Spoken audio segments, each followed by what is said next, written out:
Hello friends, आज का topic है हमारा अफ्रीका कॉन्टिनेंट। तो चलिए स्टार्ट करते हैं अफ्रीका कॉन्टिनेंट। इसमें मैंने यहाँ पे पहले से ही कुछ पॉइंट्स लिख दिए हैं जिससे कि हम एक सीक्वेंस में इस टॉपिक को क्लियर कर सकते हैं। ठीक है, तो चलिए स्टार्ट करते हैं। अफ्रीका कॉन्टिनेंट में सबसे पहले पॉइंट है आपका मूल निवासी। आपको मालूम होना चाहिए यहाँ के मूल निवासी को क्या बोला जाता है। तो यहाँ के जो मूल निवासी हैं उन्हें नीग्रीटो या नीग्रीटी नीग्रीटो या नीग्रीटी के नाम से जाना जाता है। ये आपका पहला पॉइंट है, मूल निवासी। तो मूल निवासी आपको याद रखना है, नीग्रीटी या नीग्रीटो के नाम से जाना जाता है। सेकंड है, यहाँ पे कुछ काल्पनिक रेखा जो हमारी रेखाएं होती हैं, जैसे कि 0 डिग्री भूमध्य रेखा होती है, 23.5 डिग्री नॉर्थ कर्क रेखा। तो यहाँ से कौन सी रेखाएं गुजरती है? यह एकमात्र ऐसा महाद्वीप है जहाँ से तीनों रेखाएं होकर गुजरती हैं।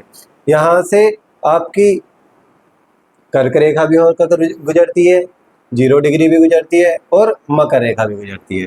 ये बात आपको याद रखनी है। सेकंड, इसमें जो सबसे महत्वपूर्ण पॉइंट है वो ये है कि ऊपर से जो आने वाली 0 डिग्री देशांतर रेखा है वो भी यहाँ से गुजरती है। तो एकमात्र ऐसा महाद्वीप है जहाँ से ये सारी रेखाएं गुजरती हैं। इसके अलावा एक बात और याद रखनी है आपको, जो इसमें आपको याद रखना है वो यह है कि मान के चलिए ये पृथ्वी है और यहाँ से आपकी 0 डिग्री ये रेखा गुजर रही है, नीचे की साइड ये 23.5 डिग्री है और ऊपर की साइड ये 23.5 डिग्री है। इनके नाम हमें मालूम होने चाहिए। ये कर्क रेखा है, ये आपकी भूमध्य रेखा है और नीचे वाले जो है इसे हम बोलते हैं मकर रेखा।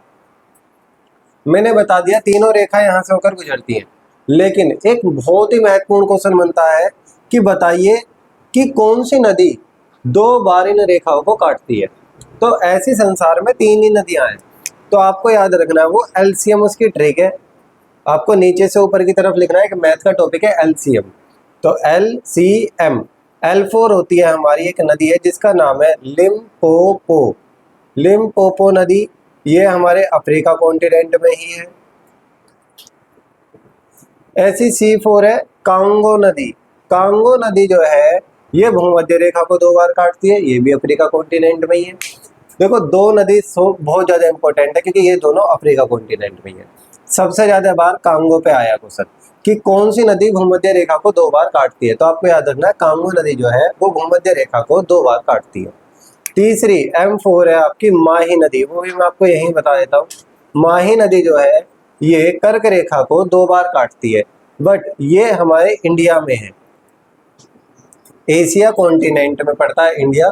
और इंडिया का एक राज्य है जिसका नाम है राजस्थान। राजस्थान में ये नदी है माही नदी जो कर्क रेखा को 2 बार काटती है। इस इंफॉर्मेशन को एक बार नोट कर लीजिए, मैं फिर साफ कर देता हूँ।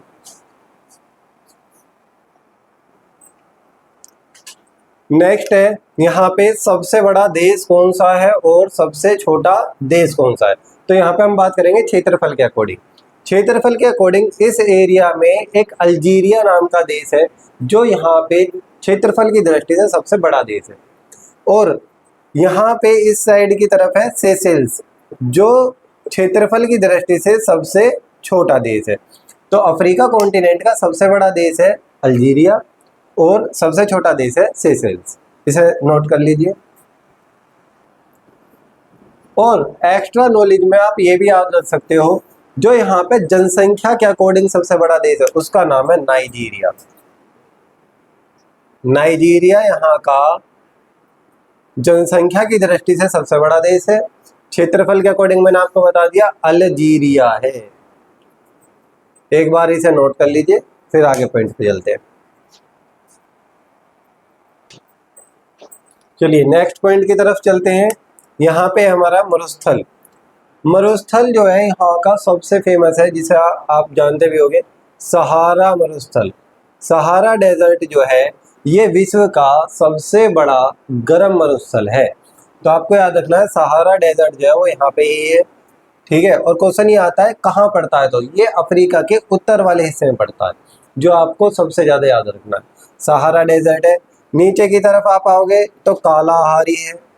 कालाहारी इम्पोर्टेंट है अपने लिए क्योंकि यहाँ पे एक जनजाति पाई जाती है जिसका नाम है बुशमैन जनजाति। इसे भी आप नोट कर लीजिए। बुशमैन जनजाति कहाँ पाई जाती है? तो वो कालाहारी मरुस्थल में पाई जाती है, वो साउथ में है, जो अफ्रीका कॉन्टिनेंट है उसके दक्षिण में। एक बार इसे नोट कर लीजिए।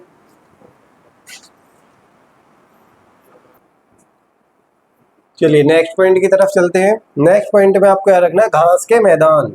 घास के मैदान में उत्तर की तरफ जो घास के मैदान है यहाँ पे उनका नाम है सवाना। सवाना घास के मैदान। और नीचे की तरफ है वेल्ड, वेल्ड घास के मैदान। इसमें जो सबसे ज्यादा इंपॉर्टेंट फैक्ट है वो आपको ये याद रखना है कि कौन से घास के मैदान है।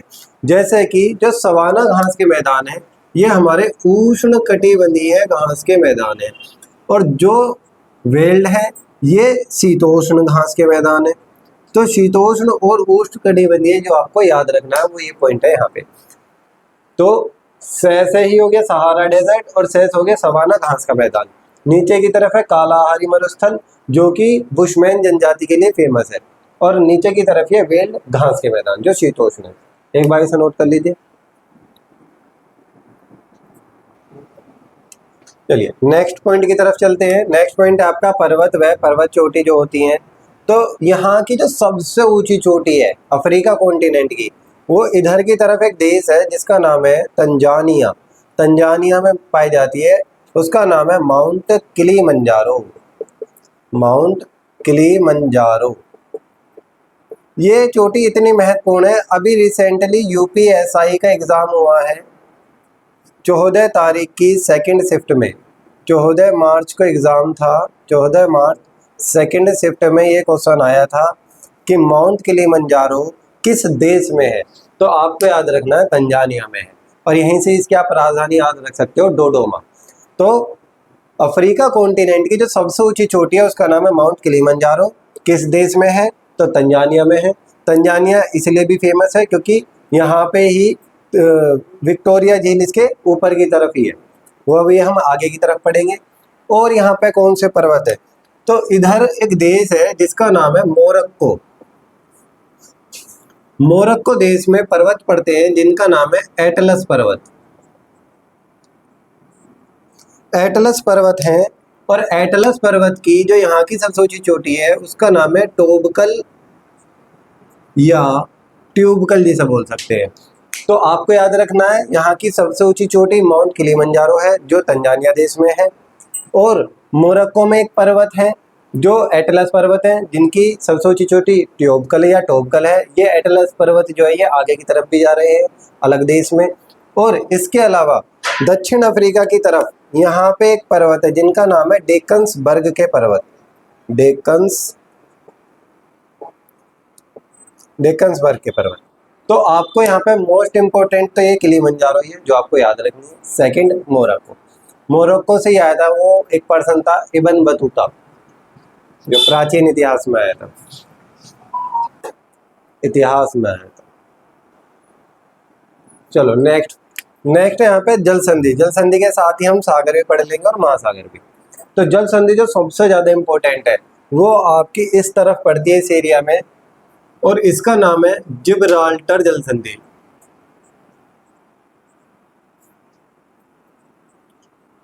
जिब्राल्टर जल संधि। ऊपर की तरफ यूरोप कॉन्टिनेंट है और नीचे की तरफ ये आपका अफ्रीका कॉन्टिनेंट है। क्वेश्चन आता है कि यूरोप को अफ्रीका से कौन सी जल संधि अलग करती है? तो उसका नाम है जिब्राल्टर जल संधि। अगर देशों की बात आ जाए तो यहाँ पे मोरक्को है, और ऊपर की तरफ यूरोप का एक देश है स्पेन। तो स्पेन को मोरक्को से अलग करती है जिब्राल्टर जल संधि। इसके अलावा यहाँ पे एक सागर है जिसका नाम है भूमध्य सागर। भूमध्य सागर भी यूरोप और अफ्रीका के बीच में ही है, और इधर की तरफ पड़ता है यहाँ पे लाल सागर। तो क्वेश्चन एक बनता है भूमध्य सागर को लाल सागर से कौन जोड़ने का काम करती है? तो यहाँ पे एक देश है मिस्र, उसके बीच में से एक नदी जा रही है जिसे बोलते हैं नहर, स्वेज नहर। तो भूमध्य सागर को लाल सागर से कौन जोड़ती है? तो आपको याद रखना है स्वेज नहर जोड़ती है। बहुत बार एग्जाम में आया है तो याद रखना है आपको, लाल सागर को भूमध्य सागर से कौन जोड़ती है, तो वह है स्वेज नहर। ये किस देश में है, तो आपको याद रखना है इजिप्ट। इंग्लिश में उस देश का नाम है इजिप्ट, हिंदी में बोलते हैं मिस्र। मिस्र देश में पाई जाती है ये, मतलब है स्वेज नहर। इसके अलावा एक यहाँ पर ये देश है जिसका नाम है मेडागास्कर, मेडागास्कर, और यहाँ पे है मोजाम्बिक। इन दोनों के बीच में जो जल मार्ग है इसे हम बोलते हैं मोजाम्बिक जल संधि या मोजाम्बिक जल मार्ग, क्योंकि ये इस देश के नाम पर ही है। मोजाम्बिक इस देश का नाम है यहाँ पे, और मोजाम्बिक और मेडागास्कर के बीच में है मोजाम्बिक जल संधि। या आपको कहा जाएगा कि अफ्रीका महाद्वीप को या अफ्रीका को मेडागास्कर से कौन अलग करता है, तो मोजाम्बिक जल संधि। इसमें एक महत्वपूर्ण बात और याद रखनी है, यहाँ पे ये आपका हिंद महासागर, हिंद महासागर, हिंद महासागर का सबसे बड़ा जो द्वीप है उसका नाम है मेडागास्कर। और मेडागास्कर किस कॉन्टिनेंट में आता है, तो आपका अफ्रीका कॉन्टिनेंट में आता है, जो आपको याद रखना। इसे नोट कर लीजिए इतनी बात को।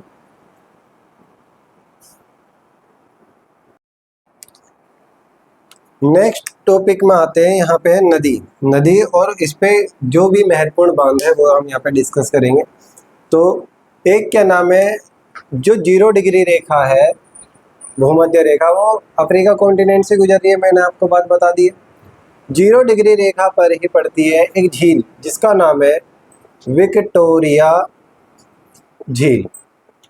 और विक्टोरिया झील जो है यह अफ्रीका कॉन्टिनेंट की सबसे बड़ी झील है। तो आपको याद रखनी है, अन्य सूचना में वैसे आएगी ये बात भी, बट अभी बता रहा हूँ आपको कि अफ्रीका कॉन्टिनेंट की सबसे बड़ी जो झील है उसका नाम है विक्टोरिया झील। और ये कैसे पानी की झील है, तो ये आपकी मीठे पानी की झील, आपको याद रखना है। यहाँ से एक नदी निकल रही है जिसका नाम है श्वेत नील, श्वेत नील। एक इधर की तरफ एक झील है जिसका नाम है टाना झील, टाना या टाना झील। जो यहाँ से निकल रही है वो क्या नाम है, उसका नाम है नीली नील, नीली नील। और जब ये दोनों मिलते हैं और आगे की तरफ बढ़ते हैं तो इसी नदी का नाम पड़ जाता है नील नदी।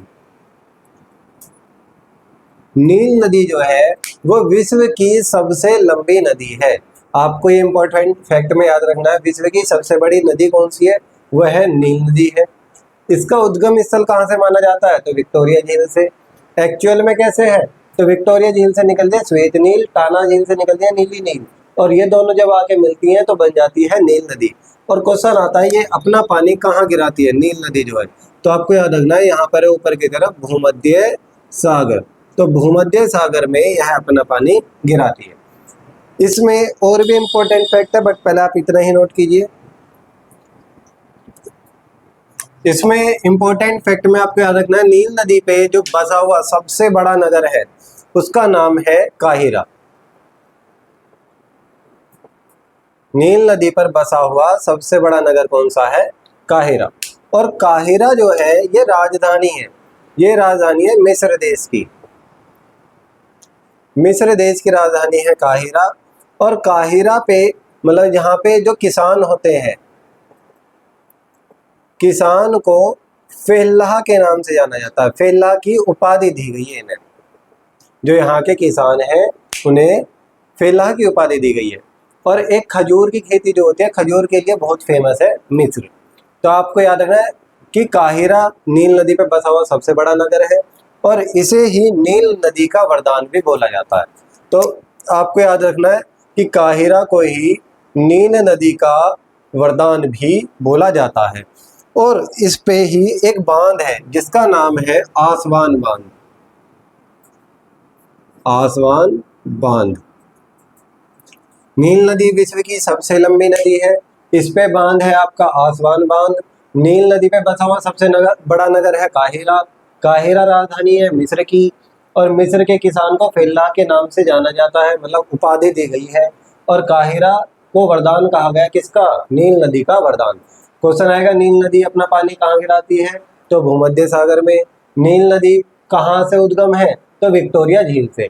और विक्टोरिया झील अफ्रीका कॉन्टिनेंट की सबसे बड़ी मीठे पानी की झील है, जो 0 डिग्री मतलब भूमध्य रेखा पर स्थित है। कर लीजिए नोट। चलिए नेक्स्ट है यहाँ पे अन्य सूचना। अन्य सूचना में आपको क्या क्या याद करना है वो समझ लीजिए। जैसे कि इसे अलग अलग नाम से जाना जाता है। भाई अफ्रीका कॉन्टिनेंट को भविष्य का महाद्वीप भी बोला जाता है और अंध महाद्वीप भी बोला जाता है। अंध महाद्वीप और भविष्य का महाद्वीप इसे बोला जाता है, जो आपको याद रखना है।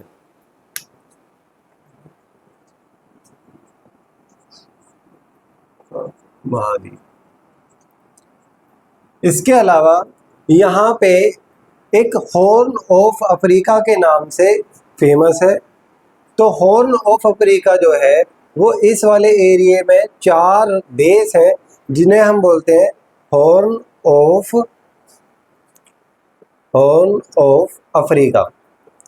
यहाँ पे 4 देश हैं। इस हॉर्न ऑफ अफ्रीका के 4 देश हैं। चारों के नाम आपको मालूम होने चाहिए, जिनमें एक है सोमालिया, एक है इरिट्रिया, एक है इथोपिया, एक है जिबूती। ये चारों देशों के नाम मैंने लिख दिए हैं, सोमालिया, इथियोपिया, इरिट्रिया, जिबूती। ये चारों के चारों देश हॉर्न ऑफ अफ्रीका के हैं, जो आपको याद रखना है। इसके अलावा यहाँ पे दक्षिण अफ्रीका की एक राजधानी है जिसका नाम है केप टाउन। और ये जो मिस्र की राजधानी है काहिरा, यहाँ से लेकर यहाँ तक एक रेल मार्ग है जिसका नाम इनकी राजधानी पर ही है, केप काहिरा रेल मार्ग, जो आपको याद रखना है, केप काहिरा रेल मार्ग। अन्य सूचना में आपको याद रखना है दक्षिण अफ्रीका जो देश है, यहाँ पे एक जगह है जिसका नाम है किम्बरले। किम्बरले में विश्व की सबसे बड़ी हीरे की खान है, जो आपको याद रखना है। तो विश्व की सबसे बड़ी हीरे की खान कहाँ पर है? किम्बरले में। और किम्बरले को हीरों का नगर भी बोला जाता है। तो ये थे कुछ इंपॉर्टेंट फैक्ट अफ्रीका कॉन्टिनेंट के बारे में। दी गई जानकारी आपको अच्छी लगी हो तो हमारी वीडियो को लाइक करें, शेयर करें। धन्यवाद।